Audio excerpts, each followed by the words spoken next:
আসসালামু আলাইকুম এভরিওয়ান, কেমন আছেন আপনারা সবাই? তো আল্লাহর রহমতে আমরা অনেক ভালো আছি। তো চলুন আপনাদের সাথে শেয়ার করি আজকে সারাদিন কি করব।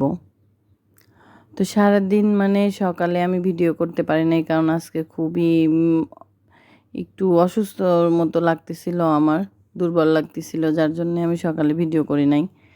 তো দুপুরে যে রাত্রেবেলা আপনাদের ভাই বাজার করে নিয়ে আসছে, তো ওইটা আমি ব্যাগসহই ফ্রিজে রাখছিলাম ডিপে। তো এই যে এখন বের করব, সবগুলি বের করে নিচ্ছি আমি একটা বলে।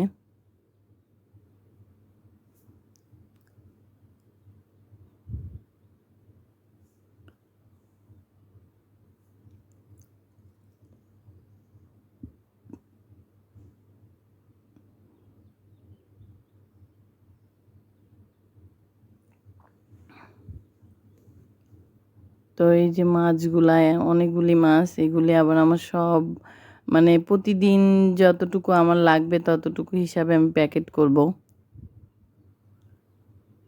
আজকে তেমনটা শরীরটা ভালো না, তারপরেও অনেক কাজ। সব বউদের যতই শরীর খারাপ হোক আর যাই হোক, সংসারের টুকটাকি কাজ কাম করতেই হবে, যেগুলা না করলেই না। তো আমিও একটু রেস্ট করার পরে চলে আসছি, মাছগুলো প্যাকেট করব।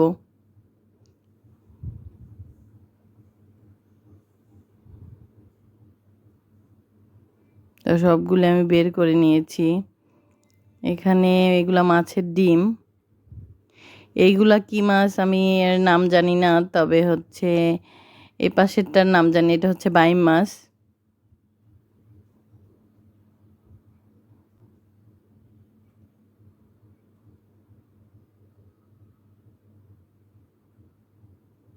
এই মাছগুলির নাম আমি জানি না। তো এইটা হচ্ছে, এই মাছটার থেকে এই ডিমগুলা হচ্ছে। তো এখন একে একে এগুলো আমি প্যাকেট করে নিয়েছি। এই যে প্যাকেট করা হয়েছে, এগুলো আমি আবার আর একটা প্যাকেট করে করে নিব, যাতে করে ফ্রিজ নোংরা না হয়। ডাবল ডাবল প্যাকেটিং করলে পরে ফ্রিজ নষ্ট হয় না, রক্ত বের হয় না প্যাকেট থেকে মাছের। তো এই যে আমার প্যাকেট করা একদম কমপ্লিট। আর এই যে এখানে সাবিতবাবু স্কুল থেকে আসার পরে স্কুল ড্রেস নাই খুলে সম্পূর্ণ ও হচ্ছে লিচু খাইতে লাগে গেছে। ও আর আমার বুড়িটা, ওদের এত লিচু পছন্দ যে ওরা লিচু দেখলে খেতে হবে লিচু ওদের, যার জন্য ওর বাবা প্রতিদিন নিয়ে আসে।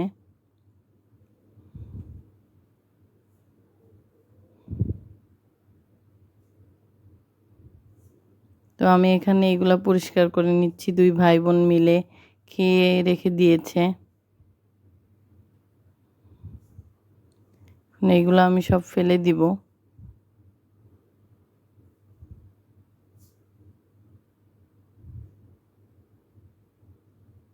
আর এই যে বাংলাদেশে আবার গরম পড়তেছে অনেক। তো গরম পড়লেই দুই ভাই বোনের এই কাণ্ড শুরু হয়ে যায়, পানি নাড়ানাড়ি।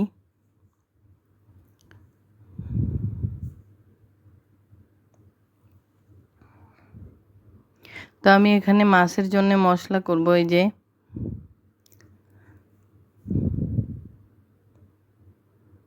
বাইম মাছ রান্না করব, যার জন্যে এই বাইম মাছের মশলাটা আমি রেডি করে নিচ্ছি একদম।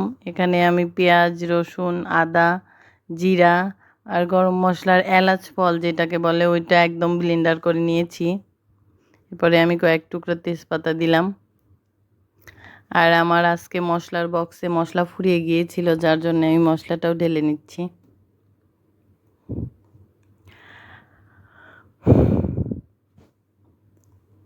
তো আমি হচ্ছে রাঁধুনির মশলা ব্যবহার করি। রাঁধুনির মশলা ব্যবহার করি বলতে কেমন, আমার আম্মু হচ্ছে মরিচ, শুকনা মরিচ আর ধনিয়াটা নিজে কিনে নিয়ে এসে মেশিন থেকে গুঁড়া করে নিয়ে আসে, ওইটাই বেশি খাওয়া হয়। কিন্তু ওইটা যখন ফুরিয়ে যায় তখন রাঁধুনি নিয়ে আসি, কারণ আমার আম্মু বলে যে রাঁধুনি মশলাটাই মজা, যার জন্যে রাঁধুনি ব্যবহার করা হয়। আর ম্যাক্সিমাম বেশিরভাগ সময় আম্মুর হাতের নিজে আম্মু গুঁড়া করে সেগুলাই খাওয়া হয়।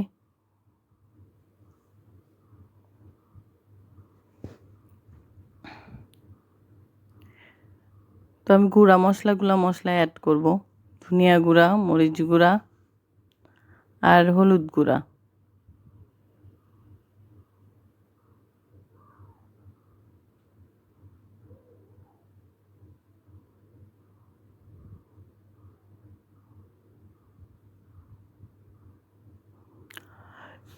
সংসারের কাজকর্ম করতে বসলে একরকম, আর সেগুলো যদি ভিডিও করে কাজ করা হয় সেটা আর এক রকম।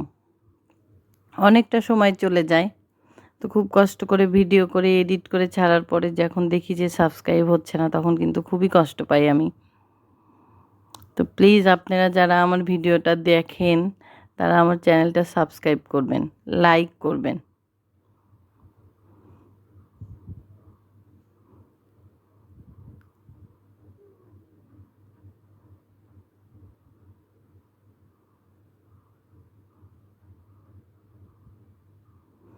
তো মশলাগুলো রেডি করা শেষ, আর মাছটাও আমি খুব সুন্দর করে ধুয়ে নিয়েছি। তারপরেও আমি আরেকটু নাড়তেছি, যাতে রেখে দিলে পানিটা নোংরা হলে আমি বুঝতে পারবো যে নোংরা আছে কি না মাছে।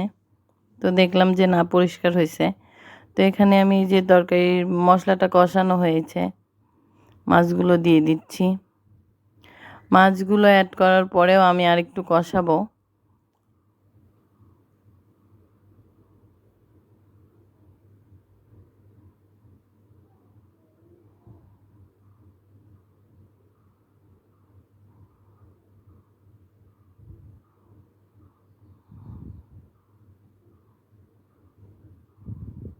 এই বাইম মাছটা আপনাদের ভাইয়ের খুবই পছন্দের মাছ, সে খুব পছন্দ করে। যার জন্য আমি চেষ্টা করতেছি একটু স্বাদ করে রান্না করার, যাতে সে খেয়ে বলে যে না, মজা হয়েছে।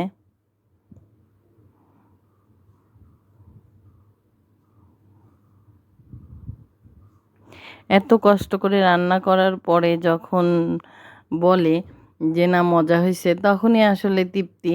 কাজগুলা এত কষ্ট করে করি আর মনে থাকে না, আনন্দ লাগে তখন।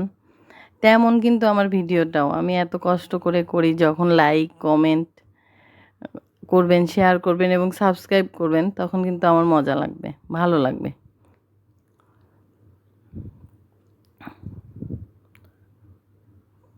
তো এই যে এখন খাওয়া দাওয়া হবে, সবাই খাওয়া দাওয়া করে আমি সাবিত বাবুকে নিয়ে কোচিংয়ে যাব। সবাই সুস্থ থাকবেন, ভালো থাকবেন, আমাদের জন্য দোয়া করবেন। আল্লাহ হাফেজ।